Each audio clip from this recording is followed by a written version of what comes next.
After a long time, Gerda could walk no more.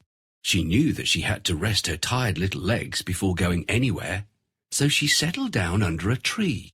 She was most surprised when a merry raven came and hopped towards her. "Caw, caw, good day," he said. Gerda was surprised and delighted. She had been feeling very lonely, and the raven looked like a friendly little fellow. "Have you by any chance seen my good friend Kay?" she asked, and told him everything that had happened.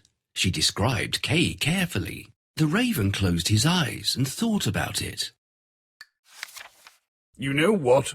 I might have seen your friend," he said. Gerda stood up in joy. She hugged the raven so hard that she nearly squeezed him flat. "Oh, really? Can you please take me to the place? Is he anywhere around here?" asked Gerda. "I don't mind taking you there. It isn't too far anyway. It's just that your friend might have forgotten you, for he lives with the princess now," said the raven. "Is that so?" asked Gerda. "I'll tell you the story as we walk. Listen, in the kingdom where we're going now, there lives a princess who is extraordinarily clever. She reads many books and knows what's happening everywhere around the world. She decided to marry, and there was only one thing she wanted." "What?" asked Gerda out of curiosity. "She invited everyone to come and speak with her. She promised to choose the one who'd talk boldly and wisely with her, and feel at home in her presence," said the raven. "Did Kay come to the palace?" she asked. "I saw a little person walk boldly through the palace, and he didn't even have a horse. He had long hair and wore shabby clothes," said the raven. "I also remember that his boots creaked loudly when he walked." "Oh, it must be Kay, there's no doubt," cried Gerda in delight. "I remember he had his creaky boots on when we went to play with his sled that day." "From what I heard, he didn't come to woo the princess. He merely wanted to speak to her and gain wisdom. It turned out that the princess liked his bold and polite nature very much," said the raven. "Will you take me to meet Kay, please?" Gerda begged. "Of course," said the raven. "My bride lives in the palace, and she can arrange for us to meet the prince." The raven then led her through the royal garden. That night, after the lights went out, the raven led Gerda through a back door that was half open. Another raven was waiting for them there. "What a pleasure to meet you," said the second raven. "Come, let's go up these stairs and head to the royal chamber where the prince rests." A single lamp was burning in the chamber, and Gerda saw the prince lying in his bed. "Oh, Kay, how I've missed you," Gerda said in a loud whisper. The prince heard her and turned around. Gerda was surprised and dismayed to see that it was not Kay after all. By this time, the princess had also woken up. "Who are you, little girl, and what are you doing here?" asked the princess. Gerda sat down and told them her story. She wiped her eyes and sniffed loudly. The prince and princess felt very sorry for her. They praised the ravens for helping Gerda, but gently told them that they should never raise false hopes without being sure. "You can sleep here for the night," the prince said. "I'll arrange for a fine horse and carriage to take you to meet your friend," the princess offered. "and I see that you are badly in need of a pair of shoes. You shall have those too." Gerda bowed and thanked them for their generosity. The next day, Gerda was dressed in the finest clothes. The princess sent her off in a splendid horse and carriage with a coachman, footman, and outriders. Gerda waved and thanked them both and the ravens for everything they'd done for her. The prince and the princess wished her success, and the ravens flew along with her as long as they could manage, then finally bid her farewell. "The prince and princess are sleeping at this late hour." "What am I going to do now?"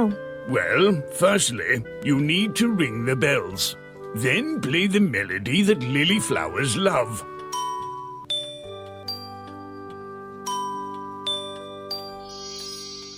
"That must be Kay. We need to wake him up." "Oh, I was wrong. It's not Kay." "Who are you?" "What happened?" "Your Majesty, this girl looks for her sworn brother. He's been missing for days." "Oh, poor girl." "You are probably freezing. Do not worry, we will help you." "Let's get a warm outfit for you."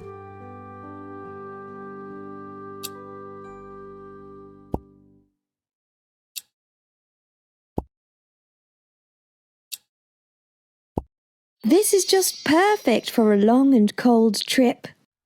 Thank you so much. I feel warmer now. There is a carriage outside waiting for you. Have a good trip. Gerda rode through the thick woods, and the carriage sparkled and shone like diamonds. All of a sudden, a band of robbers jumped out from behind the bushes. Halt, if you value your life, cried the robbers, flashing their swords menacingly. They pushed away the coachman and everybody else and caught hold of the horse by its reins. The leaders of the robbers was a tall female robber who looked fearsome and bold. Her daughter, a girl about Gerda's age, was sitting on her shoulders, watching everything with shining eyes. Ouch! She cried and dropped the knife that she'd raised. Her daughter had bitten her in the ears. You will not harm the little girl, said the daughter. She will stay in our castle and play with me. After they'd looted everything, the female robber and the robber maiden got into their carriage. They made Gerda get inside as well. They rode for a long time through the thick woods. The robber maiden took Gerda's warm woolen muff for herself. Then she hugged Gerda and said, Nobody will harm you as long as we're friends. But if you dare to refuse to be my friend, I'll push you off the carriage. It seemed like they'd been riding forever, but the carriage finally stopped in front of an old and crumbling castle. It was riddled with many pigeonholes and looked so ramshackle that Gerda was afraid that it would fall down. The robber maiden led Gerda straight to her room, which had carpets and straw beds in the corner. You shall spend the night with me and my little friends, said the robber maiden, pointing to the pigeons. Gerda noticed that there were about 100 pigeons, and all of them were fast asleep. In a corner stood a reindeer. He had a copper ring around his neck. Meet my pet, said the robber maiden, pointing to the reindeer. After they'd had a meal and settled down to sleep, the robber maiden said, Now tell me, what brought you here to the dark woods all alone? Gerda narrated everything that had happened. She told her about Kay and how much she missed him. The robber maiden listened, but soon she grew drowsy and slept. She kept her hand over Gerda while she slept. The robber maiden was snoring loudly, but Gerda was wide awake. Suddenly, the pigeons called out to her. Oh, we've seen the boy. We've seen him travel in a sledge pulled by a white carriage, they said. It belongs to the Snow Queen. Do you know where they are headed? Gerda asked, hopefully. The Snow Queen has gone to Lapland, where there is ice and snow everywhere. Ask the reindeer. He knows the place well, said the pigeons. Of course I know the place, said the reindeer. It's a glorious place, and it is beautiful. The Snow Queen has her summer tent there, but she doesn't live there. She lives in the icy cold North Pole. Oh, poor Kay. He'll be taken there unless we rescue him soon, said Gerda, and slept with a heavy heart. In the morning, she told the robber maiden about what the pigeons and the reindeer had told her. If you want to see your friend so badly, I'll help you, the robber maiden said gruffly. We'll have to be quick, because if my mother wakes up, you'll never be able to escape. Oh, thank you so much, said Gerda. The robber maiden looked straight at the reindeer and asked, If I set you free, will you take this little girl safely to Lapland? The reindeer nodded and jumped in delight. She didn't waste any time. She threw the door open and lifted Gerda onto the reindeer's back. Here, have these woolen gloves, for you'll need them, she said, stuffing a pair of gloves into Gerda's hands. I want the woolen muff for myself, but these will do for you. She then untied the rope, and the reindeer bounded out of the room quickly. The reindeer leapt through bushes and crossed the moors fast as he could. Before long, they were in Lapland. Some pigeons saw Kay, and they say that he is in the Snow Queen's palace in Lapland. Lapland? Reindeer, do you know where that is? Of course. I was born there. I played on the snowy fields when I was young. Well, little girl, I'm ready to help you, and even lend you my reindeer. But you can't just ride on it. You have to find a rope and a pillow to make a saddle. Oh, there it is. The saddle is ready. Also, don't forget to take a bridle. You found it. take the woolen boots and mittens. You got it. Now you're ready for the long trip. Hey, little rascal, bring me something to drink. Oops, you can't go until my mom falls asleep. What shall we do? I must leave quickly. I believe we could make a sleeping potion. Great idea, reindeer. Help me make a sleeping potion.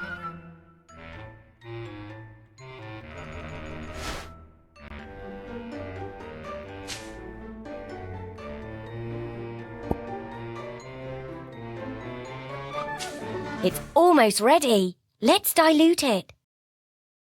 Yes, ale is what we need. Now we have to stir it.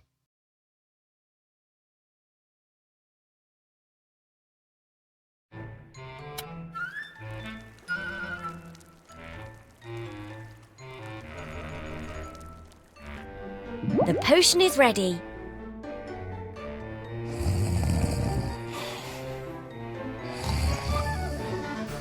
She has fallen asleep. Now you can be on your way.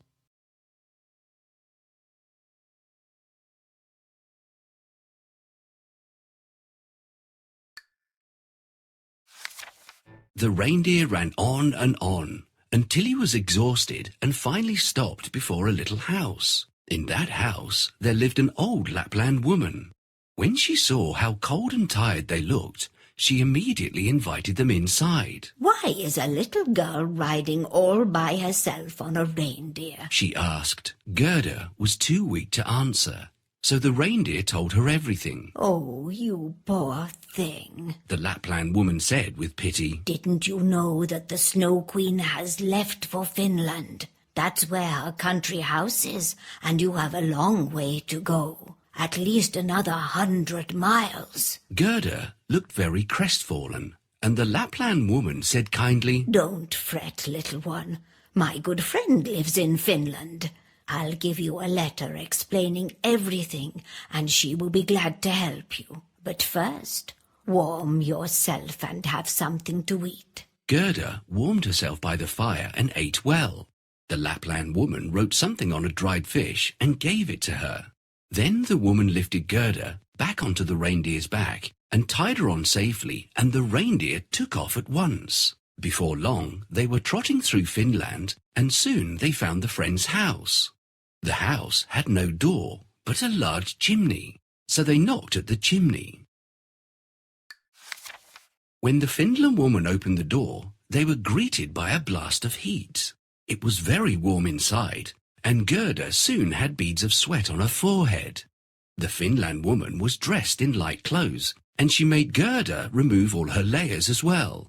Gerda enjoyed the warmth, and then handed over the fish. Ours, Said the reindeer politely. can you please give this little girl a magic potion or spell to help her defeat the Snow Queen and get her friend back? Kay has changed now. She said. He has settled down happily with the Snow Queen, and he won't leave her even if Gerda manages to rescue him.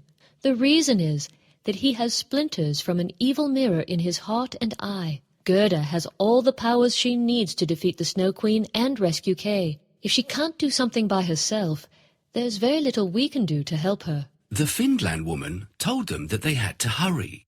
She lifted Gerda back onto the reindeer and tied her up. She was in such a hurry, and Gerda was wearing neither her boots nor her gloves. But the reindeer didn't want to stop.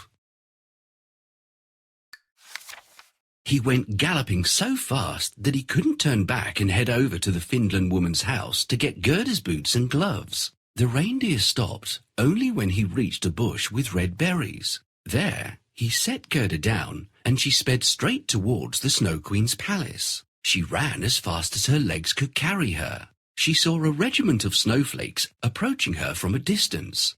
Gerda was sure that they'd not fallen from the sky because they were lined up outside the palace.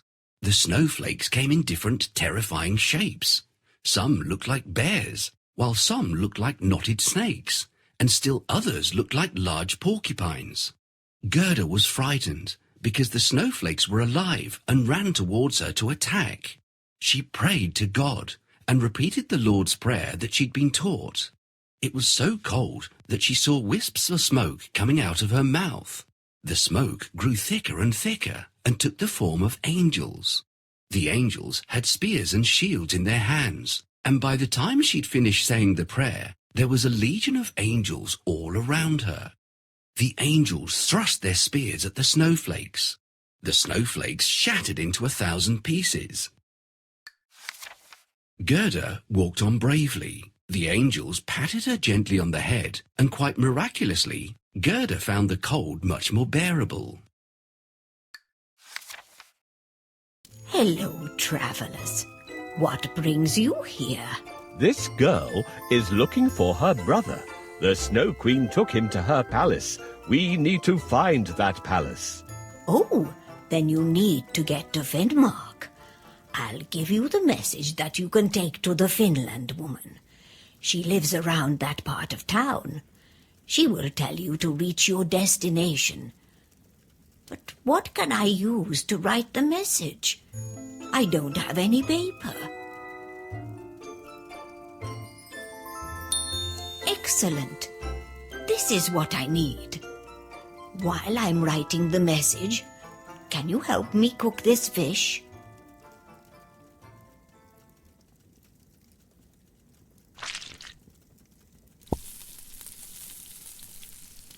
The fish is cooked.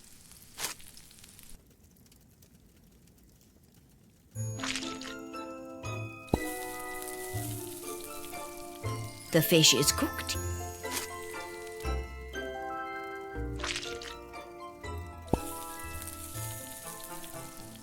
The fish is cooked. Well, the message is ready. You should be on your way now. Thank you so much. We have to find the Finland woman quickly.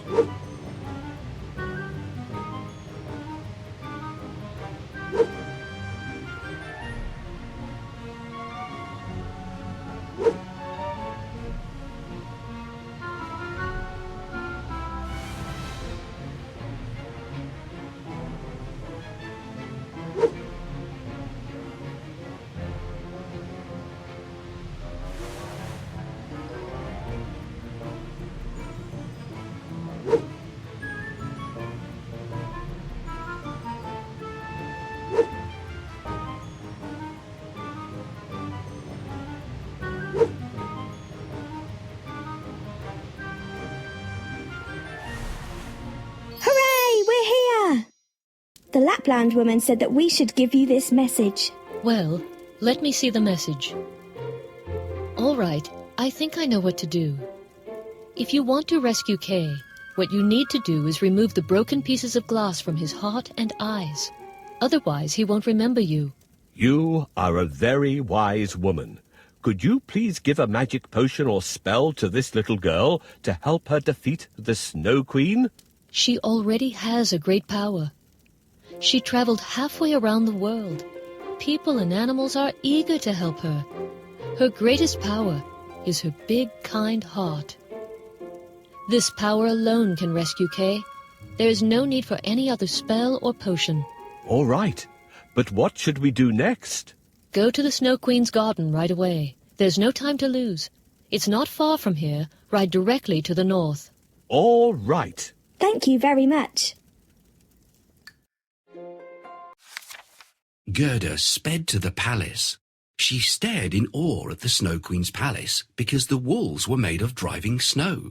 The windows and doors were made of cutting winds, and there were hundreds of empty halls. Right in the middle of the biggest hall of snow was a big frozen lake. In the middle of the lake there was an icy throne where the Snow Queen sat when she was home.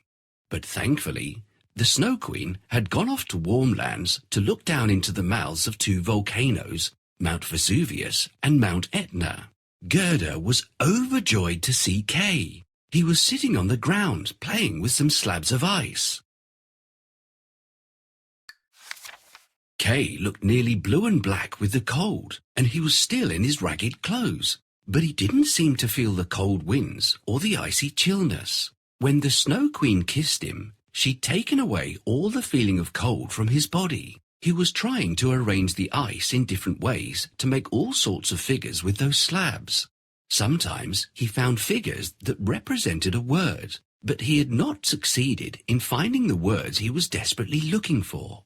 It so happened that the word he was searching for most desperately was eternity. The Snow Queen had told him, "Find a figure to represent eternity, and I'll set you free. You can be your own master, and I'll present you with the whole world and a new pair of skates." Maybe the Snow Queen was confident that he would never guess it ever. Kay was very busy with his ice puzzle. As she left, Kay was all alone. He didn't look up, nor did he show any emotion. He sat very still and looked almost lifeless. It was at that very moment that Gerda stepped through a portal and arrived at the very place where Kay sat. The moment she saw him, she was so overcome with joy that she ran towards him shouting in joy. "Oh, Kay, how I've missed you! How cold and blue you look, my poor Kay!" She embraced him and cried in joy. "I found you at last, and all my efforts didn't go in vain." Kay sat quite still, numb and cold with all the time he'd spent in the icy palace. He didn't even recognize Gerda. Overcome by emotion and joy, Gerda wept over his shoulders, and as she cried her heart out, the hot tears rolled out of her cheeks and plopped onto his chest. Her pure tears melted away the splinter that had been struck in his heart for such a long time. Gerda held his hands and cried on his shoulders, and that was when Kay found tears in his eyes too. When he began to cry, the splinter that had been stuck fast in his eye rolled out with the tears and fell onto the icy ground below. Immediately afterwards, Kay was filled full of joy and warmth, and he recognized Gerda, his sweet and loyal friend. "Oh, Gerda, hasn't it been long since we saw each other?" Kay asked. "And where am I? I know not how I came here. How empty and cold this place is. What have I been doing here?" said Kay. Gerda and Kay held their hands together, and they looked so blissful that the ice slabs on the ground began to dance around them in joy. They danced on, and finally lay down on the ice. When the ice slabs lay down on the ice, they formed the exact letters needed for eternity. Kay was now his own master, and free to leave the place and go to where he wished. That was not all. He was entitled to a new pair of skates, and the whole world was his, as promised by the Snow Queen. "This is the gateway to the Snow Queen's throne room. Can you please help me to open it?"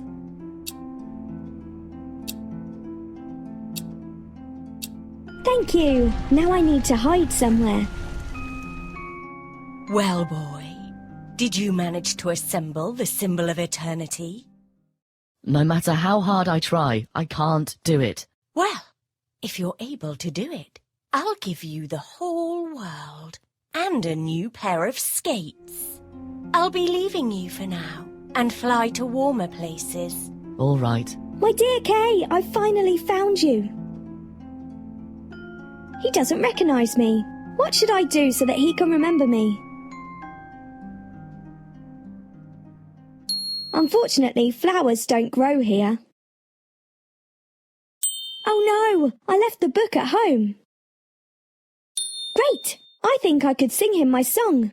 The rose in the valley is blooming so sweet, and angels descend there the children to greet."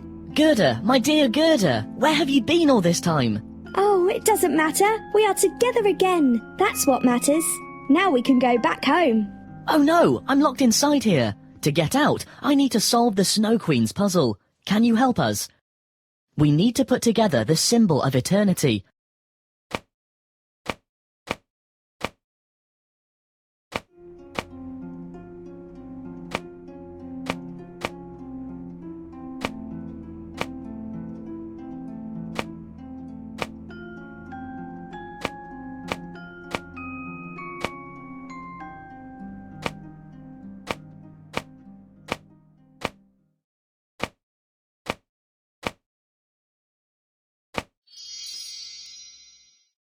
Now we can go home.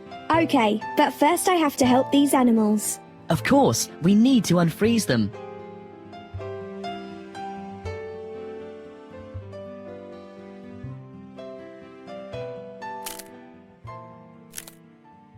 This is it! Finally, we can go home. They held on to each other's hands and ran out of the palace, heading straight for the bush with red berries. The reindeer was still waiting for Gerda, and beside him was another young reindeer. Hurrah! Cried Kay and Gerda as they rode on their reindeers. They exchanged each other's stories along the way. First, they went to Finland woman's house and warmed themselves before proceeding on their journey. Kay felt much better as the warm room thawed his cold hands and feet. Then they went on to visit the Lapland woman, who fed them and repaired his sled. They rode for a long time, and soon they heard the church bells ring. Oh, look, Kay! Gerda cried out suddenly. We're in our own town. Sure enough, they turned round a corner and found that they were back in their own street with all its familiar houses. They got down from their reindeers and sped straight into Kay's grandma's room. Everything looked just the same, yet they knew that something had changed. They found that the roses from the rose bushes were peeping inside through the window. Their chairs were there near the window, and they went to sit down there as they always used to. And Kay and Gerda looked in each other's eyes, and all at once they understood the old hymn. The rose in the valley is blooming so sweet, and angels descend there the children to greet. There they sat as two grown-up persons. Grown up, and yet children. Children, at least in heart. And it was summertime, a warm, glorious summer.